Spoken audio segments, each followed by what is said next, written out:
Hi, and welcome to Patriot Quilt Along, week 3. Yep, we're in week 3. I have been sewing my flying geese from last time. Hopefully you have too. But if you haven't, or if you haven't even started yet, we have a week 1 video here on YouTube and a week 2 video. The week 1 video talks about fabric selection, some ideas, and also my tips and ideas for additional yardage you may want. So you'll want to watch that. That's fabric selection. That's week 1. Week 2 is about the flying geese, how to make the flying geese. So go watch those 2 and catch up with us because we want to see you quilt along. This week, the topic is on half square triangles. One last thing before we get on to that. If you haven't started at all, you can download you can purchase the Patriot pattern, PDF pattern, for 30% off if you sign up for my special Patriot Quilt Along newsletters.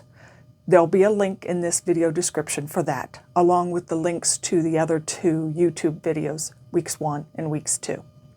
This week, we're following the pattern. So the next step is to make the half square triangles that go into the pinwheels. That's this one. They use blue 3 and white as far as fabric selections. Now for mine, I chose to use a scrappy selection of blues, of lighter blues. This is my darker blue, but I decided to use a lighter blue for the pinwheels and to make those scrappy. You can do that too if you'd like, or you can cut them all from one material. The method that the pattern shows you how to use for making these half square triangles is 2 at a time.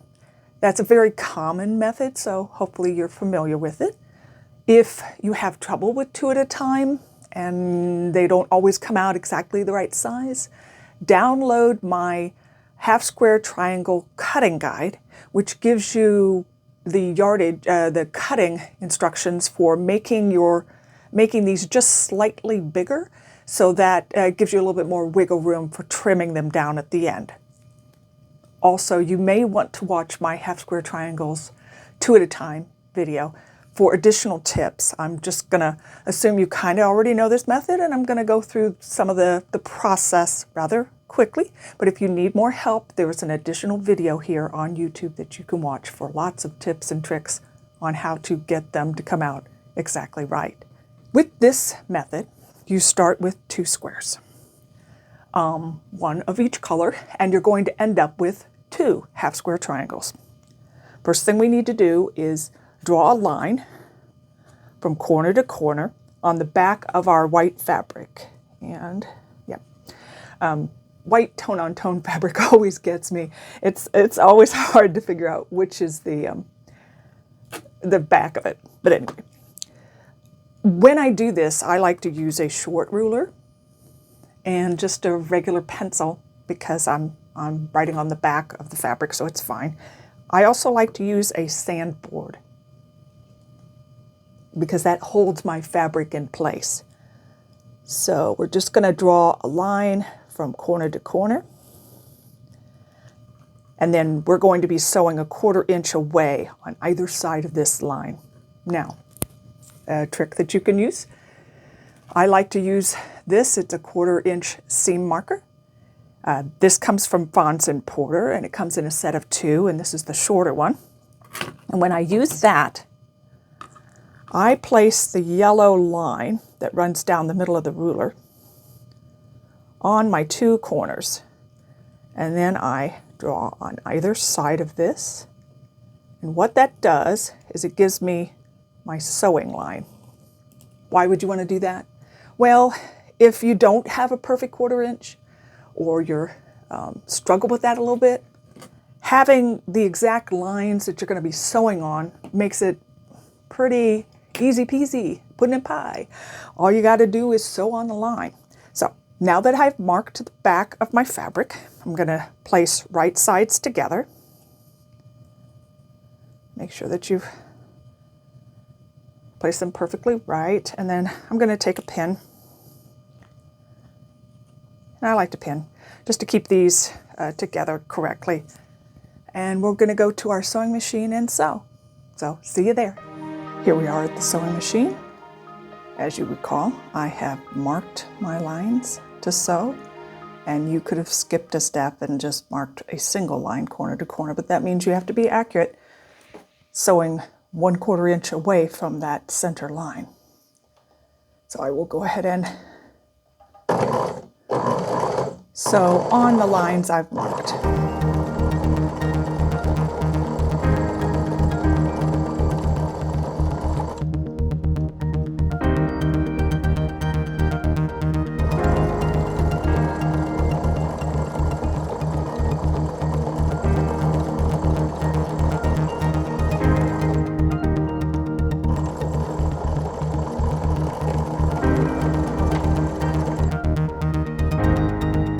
I like to sew off on a little scrap. Some people call those leaders and then enders. That helps my sewing machine grab onto the fabric. It gives it a second or two to get its tension correct before it starts actually sewing on my half square triangles.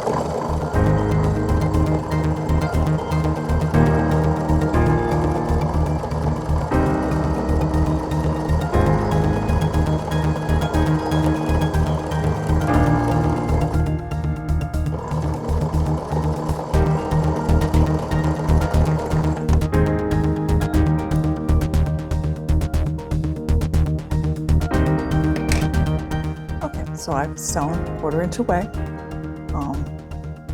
from that center line, and now it's time to go cut them apart and press the 2 half square triangles. Hi, we're back from the sewing machine. So now it's time to cut our square apart and create 2 half square triangles. By the way, just another reminder, you can sew these 2 at a time half square triangles without marking at all, using one of 2 methods. One of them involves this, which is diagonal seam tape. The other one involves using a sewing machine laser.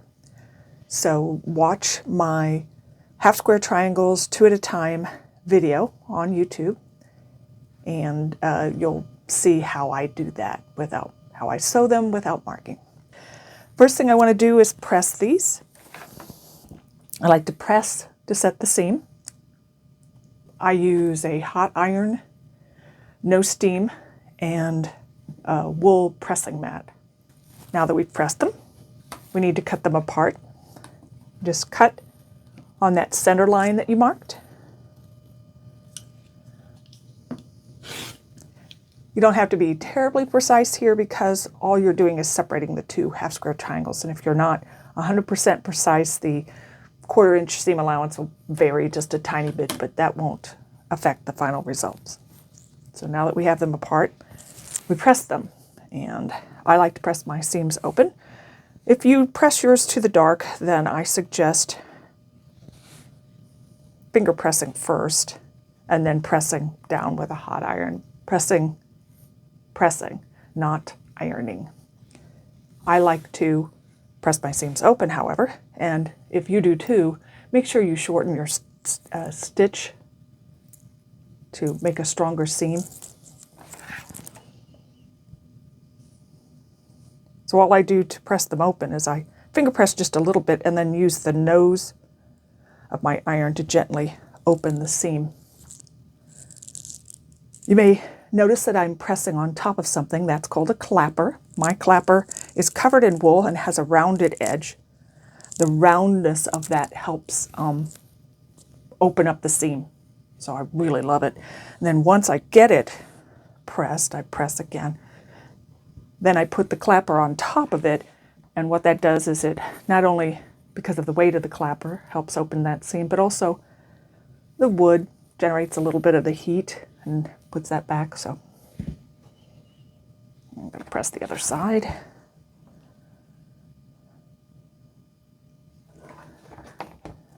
And clapperize it. It's a new word, clapperize.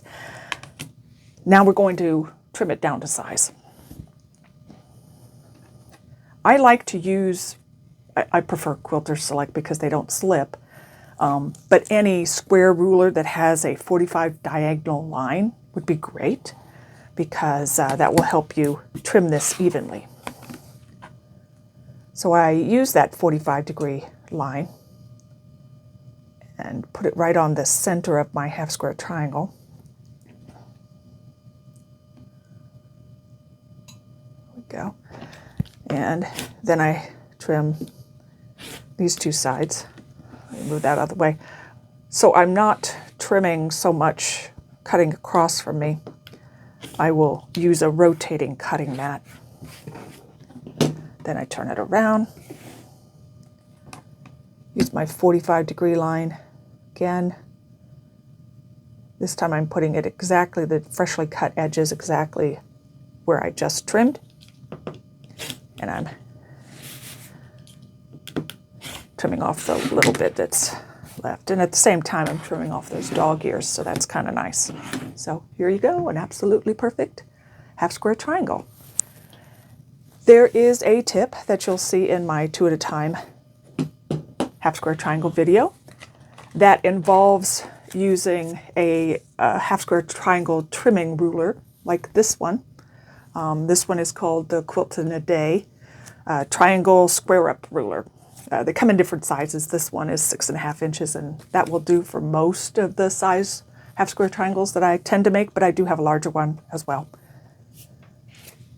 And to use it, you trim before you press, which is a little weird. I mean, you press to set the seam and then you trim.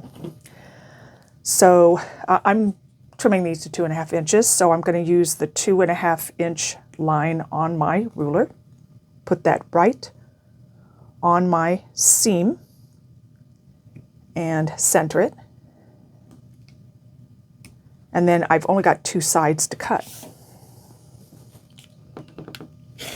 That side.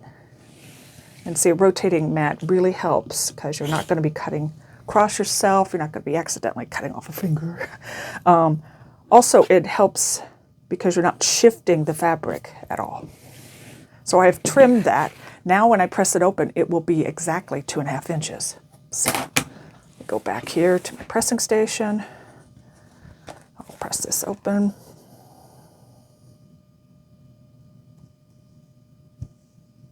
I like to press mine open. You can press this dark, it's fine. This method works either way. Then we'll measure it again just to prove that this does come out to be exactly 2.5 inches. And you've only had to press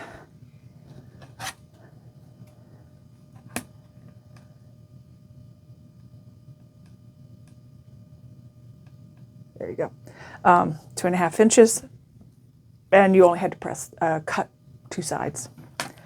However, the dog ears are still there, so trick to get rid of the dog ears.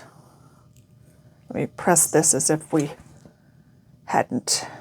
just finished trimming it with the triangle square up ruler. Then what you do to get rid of the dog ears is you simply turn the ruler upside down or turn the half square triangle upside down. Once again, I'm putting that 2.5 inch line on the ruler, right on my seam line. And see these little triangles that stick out? Those are the dog ears.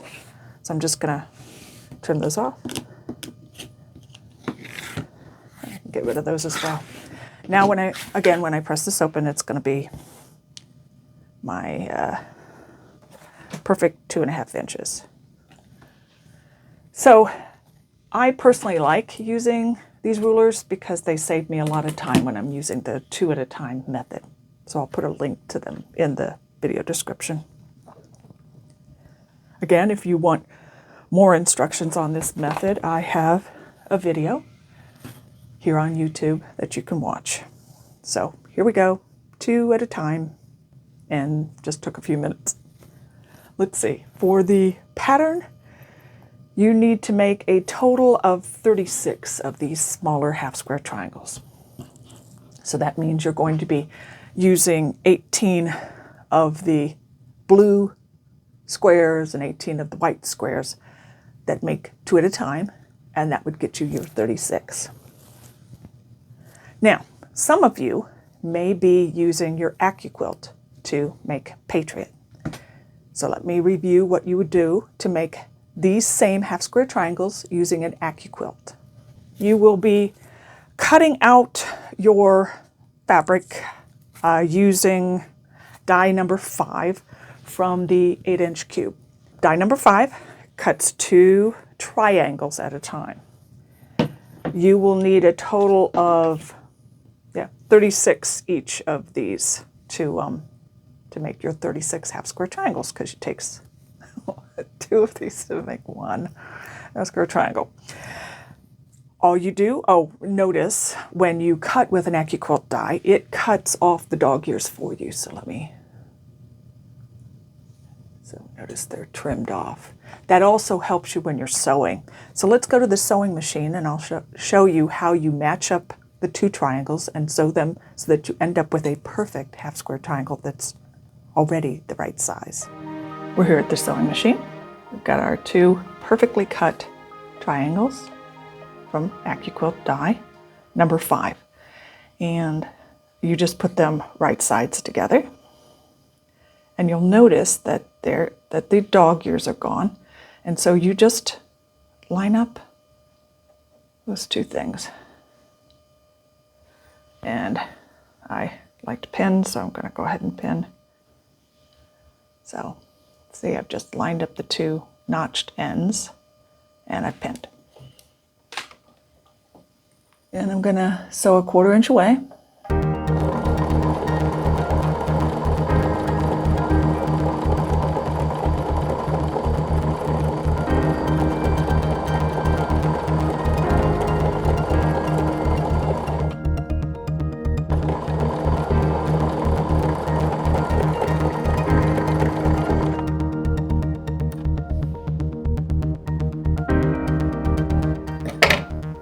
And that's it. Let's take it to the pressing station. I'll press it and we'll measure it just to be sure, but I'll show you that it comes out exactly right. Hi, we're back from the sewing machine and I've got my 2 triangles sewn together. And let's see how accurate AccuQuilt is. I'm going to press. Again, if you want to press to the dark, you just finger press and then press down. I like to press open, so why? I just find it gives me a little bit more accurate blocks when I press open. But there are pros and cons, so you choose whatever works for you. I'm going to use my clapper to clapperize it. I'm going to trademark that. Clapperize the half square triangle. And here it is, it's done, but we're going to go ahead and just check to see that it is exactly. There you go, bang on. So that's why I like using my AccuQuilt. Not only does it help me cut out my fabrics faster, it saves time on the back end because I don't have to trim these. Yes, I am making them 1 at a time, but I find that it's pretty fast. By the way, since you are watching this part, I'm assuming you're an AccuQuilt user. In my pattern, in the Patriot pattern, it does show you how much additional yardage you might need if you're going to be using AccuQuilt. And then also for each element, which die number you're going to need and what size strip to cut. Because as you know, you're folding your strip back and forth over the die and then you're running it through the cutter. You can fold it on my particular cutter. I can fold it up to 6 layers of fabric and cut that at once, which means I'm cutting out 12 triangles. And you're going to end up needing 36 blue triangles and 36 white triangles to make what you need, because you need to end up with 36 half square triangles. So that is what you need for this week. That's your week's assignment. Next time, we are going to be sewing the half square triangles together to make the pinwheels. So you can work ahead if you want, but in the next video, I will be covering some of my tips for making sure that those pinwheels come out correctly and the right size, and then also showing you how to spin the seam in the center if you don't happen to be a person who presses open like I do. I'll show you how to do that so you have nice flat blocks. I will be putting for you AccuQuilt users. There is an already, soon to come, AccuQuilt videos on how to use AccuQuilt to make flying geese and how to use AccuQuilt to make half square triangles. It's a little bit more in depth than what I covered here today, so watch for those videos here on YouTube. And I will see you at the next video, and thank you for quilting along with me. If you want a little bit more, you'd rather read the instructions for this week, I have a link to the blog post that's on my blog, so you can go read that and see if there's any additional information that you can glean from that. Otherwise, please, as you progress through the quilt along, please use the hashtag # Patriot QAL. You type that in the text of your social media post. So like if you're posting a photo on Facebook, somewhere in the text area where you're commenting on yourself. And that way anybody who's participating can search for those, and you just go into Facebook or Instagram or whatever, and where you search, you put in # Patriot QAL, and it will show you all the posts so far that have been made with that. If you want me to know that you've posted, you can tag me, and the way you do that is you use an @ sign followed by my business name, which is Inquiring Quilter. So it's @Inquiring Quilter, and that's how you can let me know that you're quilting along with me, and also help other people find that as well. So thank you very much. Let me know if you have any questions, and watch for the email to remind you about the next post, which again will be on how to make the pinwheels. Thank you, and see you out there on the internet.